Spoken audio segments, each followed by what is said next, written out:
ಕಾಶ್ಮೀರ ಕಣಿವೆಯಲ್ಲಿ ಇನ್ನೂ 60 ಜನ ಉಗ್ರರು ಆಕ್ಟಿವ್ ಆಗಿದ್ದಾರಾ? ಹೀಗೊಂದು ಮಾಹಿತಿ ಈಗ ಹೊರಬೀಳ್ತಾ ಇದೆ. 60 ಉಗ್ರರು ಕಾಶ್ಮೀರದಲ್ಲೇ ಇದ್ದಾರೆ ಇನ್ನೂ ಕೂಡ.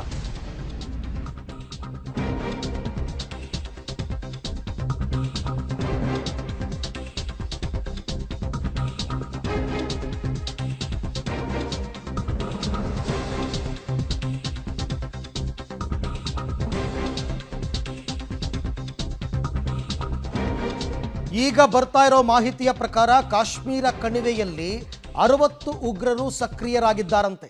ಪಹಲ್ಗಾಮ್ ಕಾಡು ಪ್ರದೇಶದಲ್ಲಿ ಉಗ್ರರು ಕಣ್ಣಾಮುಚ್ಚಾಲೆ ಆಡ್ತಾ ಇದ್ದಾರೆ. 5 ದಿನಗಳಲ್ಲಿ ಬೇರೆ ಬೇರೆ ಸ್ಥಳದಲ್ಲಿ 4 ಬಾರಿ ಉಗ್ರರು ಪತ್ತೆಯಾಗಿದ್ದಾರೆ. ಸೇನೆಗೆ ಎದುರಾಗಿಲ್ಲ ಅವರು ಇನ್ನೂ ಕೂಡ.